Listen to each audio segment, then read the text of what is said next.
নবী প্রেমিক কাকে বলে? ভিডিওটি শেষ পর্যন্ত দেখলে আপনিও মেনে নেবেন যে হ্যাঁ, রসুলের আশিক, রসুলের প্রেমিক, এতে কোনো সন্দেহ নাই। ফার্সি ভাষায় লেখা একখানা কবিতা, কবিতার বিষয়বস্তু খুবই উচ্চাঙ্গের।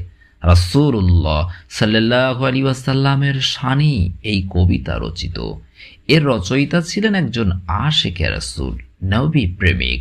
রাসূলুল্লাহ সাল্লাল্লাহু আলাইহি ওয়াসাল্লামের প্রতি অগাধ ভালোবাসা, সীমাহীন প্রেম ও হৃদয়ের ভক্তিপূর্ণ ঐকান্তিক আবেগের টানেই তিনি রচনা করেছিলেন কবিতাখানা। এতে তিনি প্রিয় মাহবুব সাল্লাল্লাহু আলাইহি ওয়াসাল্লামের দৈহিক সৌন্দর্য, বড়ত্ব, মহত্ব, উদারতা, বদন্যতা, নম্রতা, ভদ্রতা প্রভৃতি সুমহান চারিত্রিক গুণগুলোকে অত্যন্ত আকর্ষণীয় ভঙ্গিমায় তুলে ধরেছেন।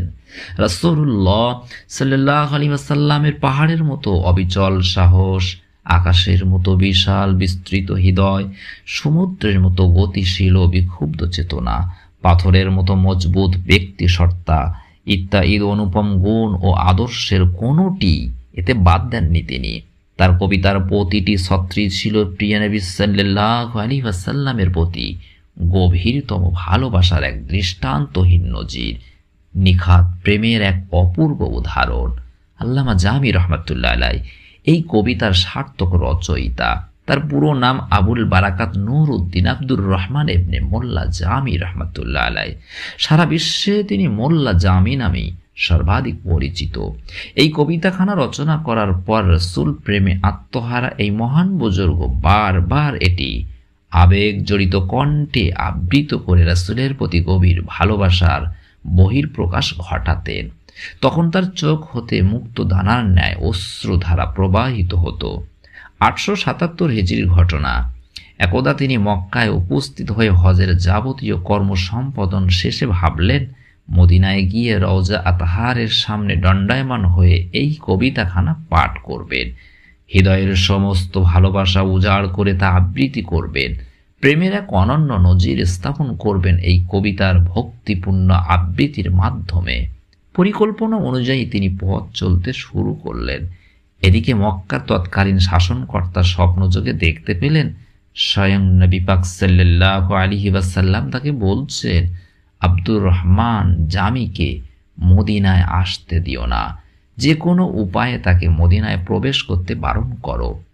পরদিন সকালে আল্লামা জামি রহমাতুল্লাহ আলাইহিকে খুঁজে বের করার জন্য মক্কার শাসনকর্তা লোক পাঠালেন। লোকদের বলে দিলেন, তোমরা তাকে খুঁজে পেলে মদিনায় যেতে নিষেধ করবে, কিছুতেই মদিনায় ঢুকতে দেবে না। বলবে মক্কার শাসনকর্তা আপনাকে মদিনায় প্রবেশ করতে কঠোরভাবে বারণ করেছেন। অনেক খোঁজাখুঁজির পর লোকজন আল্লামা জামির সাথে সাক্ষাৎ করলো। তারা তাকে মক্কার শাসনকর্তার নিষেধাজ্ঞার কথা জানালো। এই কথা শুনে তিনি হতবাক হয়ে গেলেন। পায়ের নিচ থেকে যেন মাটি সরে গেল। ভাবলেন, তাহলে কি আমার আশা পূর্ণ হবে না? এতদিনের লালিত স্বপ্ন কি আজ ধুলোয় মিশে যাবে? আমি কি এমন অপরাধ করেছি যে মক্কার শাসক আমাকে মদিনায় যেতে কঠোর নিষেধাজ্ঞা আরোপ করেছেন? আল্লামা জামি রহমাতুল্লাহ আলাইহি লোকদের জিজ্ঞাসা করলেন, আচ্ছা আমার উপর কেন এই নিষেধাজ্ঞা, তা কি আপনারা জানেন? তারা বলল, আমাদেরকে এর কারণ সম্পর্কে কিছুই বলা হয়নি, শুধু নিষেধাজ্ঞা দেওয়ার জন্য আমাদেরকে পাঠানো হয়েছে। আল্লামা জামি রহমাতুল্লাহ আলাইহি বললেন, ঠিক আছে, আপনারা এখন যেতে পারেন, আমি নিষেধাজ্ঞা মেনে চলার চেষ্টা করব। লোকজন চলে গেল। রসুল প্রেমিক এই বুজুর্গ অনেক চিন্তা ভাবনা করলেন।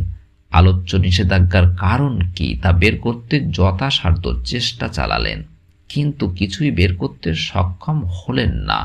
তিনি এখন সীমাহীন অস্থিরতায় ভুগছেন, কোনো কিছুই ভালো লাগছে না তার। মনে মনে চিন্তা করলেন, এটা কত বড় দুঃখজনক কথা যে রাসূলের দেশে এসে তার রওজা না দেখি ফিরে চলে যাব, তার প্রতি সালাম পেশ না করেই আপন নিড়ে প্রত্যাবর্তন করব। কেন আমাকে মক্কার শাসক বারণ করলো? কি অন্যায় করেছি আমি?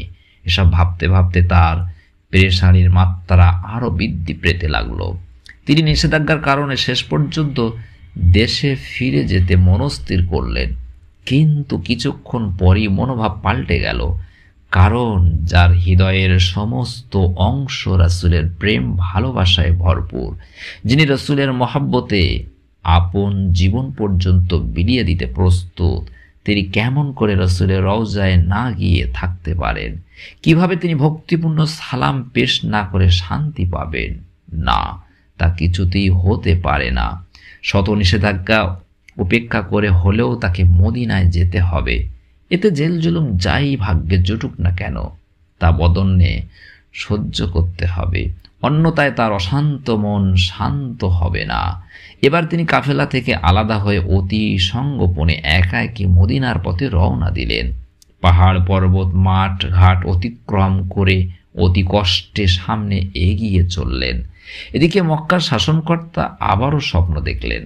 রাসূল পাক সাল্লাল্লাহু আলাইহি ওয়াসাল্লাম তাকে সম্বোধন করে বলছেন, জামি কিন্তু তোমার নিষেধাজ্ঞা উপেক্ষা করে সামনে এগিয়ে চলছে, তুমি তাকে কঠোরভাবে বাধা দাও। এবার মক্কার শাসনকর্তা কাল বিলম্ব না করে দুজন লোক পাঠিয়ে তাকে গ্রেফতার করে নিয়ে আসেন এবং কয়েদখানায় আবদ্ধ করে রাখেন। তৃতীয়বার আমিরে মক্কা স্বপ্নযোগে দেখতে পেলেন রাসূল আকরাম সাল্লাল্লাহু আলাইহি ওয়াসাল্লাম তাকে বলছেন, হে মক্কার শাসক, এ কি করলে তুমি? তুমি জামিকে জেলখানায় আবদ্ধ করেছো, অথচ সে তো এমন কোনো অপরাধ করেনি যে তুমি তাকে কয়েদখানায় বন্দি রেখে কষ্ট দিতে পারো। আমি তো তোমাকে এমনটি করতে বলিনি, আমি বলেছিলাম তাকে মদিনায় আসতে বারণ করো, আর তুমি কিনা তাকে বন্দি করলে, কয়েদখানায় আবদ্ধ করলে। মনোযোগ সহকারে কান পেতে শোনো। আল্লামা জামি হলো আমার আশেক, তার হৃদয় আমার প্রেম ভালোবাসায় কানায় কানায় পূর্ণ। আমাকে ছাড়া সে কিছুই বোঝে না। আমি ব্যতীত তার জীবন যেন অর্থহীন অসম্পূর্ণ। শয়নে স্বপনে সে কেবল আমাকে নিয়েই মগ্ন থাকে, আমি যেন তার সব কিছু। শোনো, আমার প্রেমে আত্মহারা হয়ে সে একটি কবিতা রচনা করেছে। প্রতিদিন বড় আবেগের সাথে কান্না বিজড়িত কণ্ঠে এই কবিতাখানা সে পাঠ করে। এবার মনস্থির করেছিল আমার রওজার পাশে এসে কবিতাখানা আবৃত্তি করবে, সরাসরি আমাকে পাঠ করে শোনাবে।